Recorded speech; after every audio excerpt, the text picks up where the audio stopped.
Le 11 octobre 1871, dans la petite ville de Medicine Bow, Wyoming, une histoire si étrange et terrifiante fut racontée qu'elle allait briser la paix de la ville à jamais, laissant derrière elle un mystère que personne, en dehors de ses frontières, n'oserait jamais croire. Tout a commencé avec un vieil homme brisé par les éléments et s'est terminé par une cellule de prison verrouillée, une marque de brûlure en forme d'homme sur le sol, et la disparition inexplicable d'un shérif respecté. Voici le témoignage du shérif John McClatchy lui-même, raconté au juge A.C. Campbell le matin suivant, ce qui est devenu tristement célèbre sous le nom de « l'incident », une histoire qui a été transcrite en français moderne pour vous aujourd'hui. La nuit dernière, pendant un terrible orage, alors que la pluie martelait le toit en tôle de la prison, le shérif adjoint Boswell et moi buvions du café, discutant de la possibilité d'un hiver rigoureux à venir, pour lequel le Wyoming est bien connu. Il y eut une pause dans notre conversation quand, tout à coup, nous entendîmes frapper à la porte d'entrée. Cela nous a un peu surpris, et le shérif adjoint Boswell, étant plus proche de la porte, se leva, s'approcha et ouvrit. Quand il ouvrit la porte, un vieil homme sale, ne portant que des vêtements en lambeaux, s'effondra sur le sol. Je me suis levé de ma chaise et me suis approché de l'homme pour voir si je pouvais l'aider. Je lui ai demandé s'il allait bien. Il était clairement en hypothermie et semblait ne pas avoir mangé depuis un bon moment. Une chose que j'ai remarquée assez rapidement, je dirais, c'est qu'il y avait quelque chose d'inhabituel à propos de sa peau. Parfois, la peau d'un homme peut devenir comme du cuir après avoir été longtemps au soleil, mais c'était différent. Quelque chose ne me semblait pas normal avec sa peau. Cela me dérangeait. Il a alors commencé à chuchoter quelque chose, alors le shérif adjoint Boswell et moi nous sommes penchés plus près pour pouvoir l'entendre. Il a dit quelque chose de très étrange. Cela n'avait aucun sens. Il a dit, « J'entends des corbeaux crier, chaque nuit quand je m'endors. Chaque nuit, je brûle. » Le shérif adjoint Boswell et moi nous sommes regardés, perplexes. J'ai pensé qu'il parlait étrangement parce que l'hypothermie s'installait. Nous l'avons soulevé et l'avons mis sur une chaise près du poêle pour essayer de le réchauffer. J'ai dit au shérif adjoint Boswell de lui verser une tasse de café chaud pour voir si cela pouvait le réchauffer de l'intérieur. Après cela, je lui ai dit d'aller au saloon pour chercher de la nourriture pour l'homme. Pendant que le shérif adjoint Boswell cherchait la nourriture, j'ai demandé son nom au monsieur. Il est resté assis là, une tasse de café à la main, pendant un moment avant de finalement parler.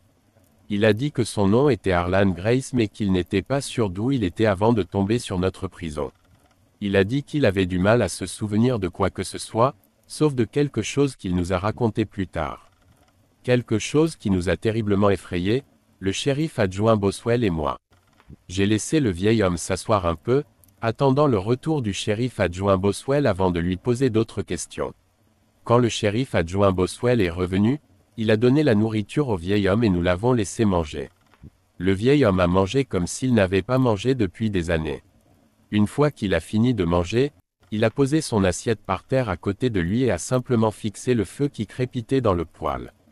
Plusieurs minutes se sont écoulées avant qu'il ne parle, disant exactement la même chose qu'il avait dite plus tôt, « J'entends des corbeaux crier chaque nuit quand je m'endors. Chaque nuit, je brûle. » Cette fois, je lui ai demandé ce qu'il voulait dire par là. Il a continué à regarder le feu, puis il nous a raconté, au shérif adjoint Boswell et à moi, l'histoire la plus effrayante que nous ayons jamais entendue. Il a dit, « Je ne suis jamais deux fois au même endroit. Chaque jour, je me réveille dans un lieu étrange. Quand je m'endors la nuit, les corbeaux viennent à moi, me criant dessus. Peu de temps après que les corbeaux viennent, l'apparition arrive et m'emmène dans un endroit sombre au-delà des mots. L'apparition me dit de faire des choses horribles. Si je refuse, je brûle. Je lui ai alors demandé quelle sorte de choses horribles cette apparition lui disait de faire. Il s'est lentement tourné vers moi et a dit, « Vous ne me croiriez pas si je vous le disais. Des choses pour lesquelles j'irais en enfer quand je mourrais. » À ce moment précis, j'ai senti comme si quelque chose de sombre était entré dans la pièce. Le shérif adjoint Boswell et moi avons regardé autour de nous, nous attendant à voir le diable lui-même apparaître. Mais il n'y avait rien à voir à l'œil nu. Nous savions que ce n'était pas le cas. Quelque chose était très certainement là. Simplement, ça ne se montrait pas. Nous avons tous deux tourné notre regard vers le vieil homme, qui était maintenant devenu silencieux. Alors qu'il était assis là, fixant le feu, le shérif adjoint Boswell et moi nous sommes regardés, ne sachant que dire ou que faire ensuite. Nous nous sommes lentement rassis sur nos chaises et avons continué à nous lancer des regards inquiets. Ma première pensée a été que ce vieil homme était ivre, mais je ne sentais aucune odeur d'alcool sur lui. L'idée m'a alors traversé l'esprit qu'il n'avait peut-être pas toute sa tête, mais il ne semblait pas non plus être du genre fou. Nous sommes restés assis là un moment avant que je ne prenne la parole, suggérant que le vieil homme passe la nuit dans l'une de nos cellules de prison. La pluie tombait toujours à verse et il serait très certainement mort s'il retournait dans le froid. Il a tourné la tête vers moi et a hoché la tête en signe d'accord. Comme la pluie tombait si fort, le shérif adjoint Boswell et moi avons décidé de passer la nuit là aussi. Nos maisons étaient un peu éloignées et il y avait beaucoup de lits dans la prison. Alors que j'étais assis là à réfléchir, j'ai pensé qu'il serait préférable de verrouiller la cellule dans laquelle le vieil homme dormirait. Il était évident qu'il n'était pas armé car il ne portait pas beaucoup de vêtements, mais je ne le connaissais pas et donc je ne lui faisais pas confiance. Après avoir fini ma tasse de café, j'ai remarqué que ma tête commençait à tomber, ce qui signifiait qu'il était temps d'enfermer le vieil homme dans la cellule avant que je ne m'endorme. J'ai alors expliqué au vieil homme pourquoi nous devions verrouiller la cellule dans laquelle il dormirait. Il n'a rien dit, il a juste hoché la tête en signe d'accord, s'est levé, s'est dirigé vers l'une des cellules et s'est allongé sur le lit. J'ai mis quelques morceaux de bois et un peu de charbon de plus dans le poêle, pour qu'il tienne toute la nuit, puis je suis allé dans l'une des cellules vides et je me suis allongé sur le lit. Pendant mon sommeil, j'ai commencé à faire les rêves les plus étranges et les plus effrayants. J'étais entouré de corbeaux hurlants et cela impliquait un démon, le genre de démon dont parle le père M.C. Murty à l'église le dimanche. Le démon me disait de faire des choses horribles. Il m'a dit de trancher la gorge du shérif adjoint Boswell avec le couteau à manche en os que je garde toujours sur moi. Si je ne faisais pas ce qu'on me disait, je brûlerais. Je me souviens m'être soudainement réveillé, transpirant abondamment. J'ai regardé en direction de Boswell et il dormait profondément, ronflant bruyamment comme il le fait habituellement.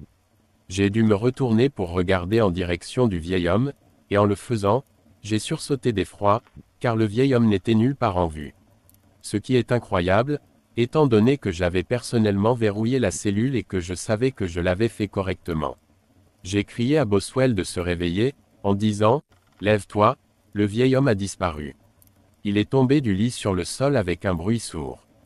Pendant que Boswell se relevait du sol, je courais vers la cellule. J'ai attrapé les barreaux de la porte pour voir si elle était bien verrouillée, comme je le pensais. J'ai cherché les clés de la cellule et après quelques tâtonnements, j'ai déverrouillé la cellule. En ouvrant la porte, Boswell est apparu à mes côtés. Nous sommes restés là tous les deux, regardant le sol avec une expression d'effroi sur nos visages. Là, sur le sol, il y avait une marque de brûlure en forme d'homme. Un sentiment étrange m'a soudainement envahi. C'était comme si je regardais à travers un masque et non avec mes propres yeux. J'ai regardé ma main saisir mon couteau à manche en os de son étui. Je me suis tourné pour faire face à Boswell et, sans réfléchir, je lui ai tranché la gorge. Il a saisi son cou alors que le sang giclait de partout.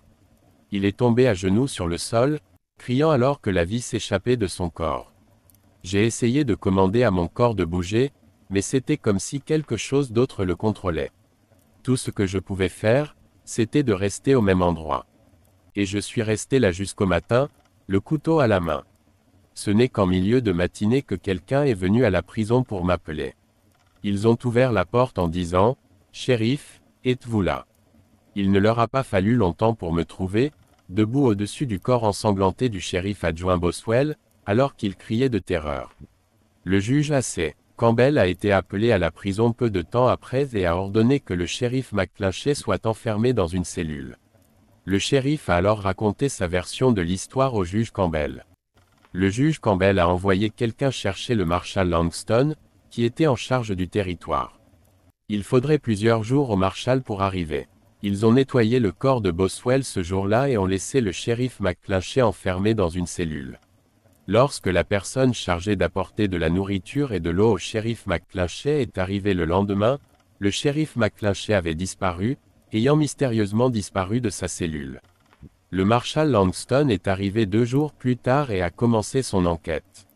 il a rapidement formé une équipe de recherche, croyant qu'il s'était échappé d'une manière ou d'une autre ou que quelqu'un l'avait fait sortir, puisqu'il n'y avait aucune preuve ni aucun signe d'effraction de la cellule. Au cours des années suivantes, le marshal Langston et quelques-uns de ses hommes ont parcouru le Wyoming à la recherche du shérif McClinchey. Des avis de recherche ont été affichés dans toutes les villes, aussi loin que le Montana, l'Utah, le Colorado et l'Idaho. Des rapports de personnes ayant vu le shérif McClinchey faisaient surface ici et là, mais aucune trace de lui n'a jamais été retrouvée. En dehors de la version de l'histoire du shérif McClinchey, la marque de brûlure sur le sol de la cellule, en forme de corps humain, n'a jamais été expliquée.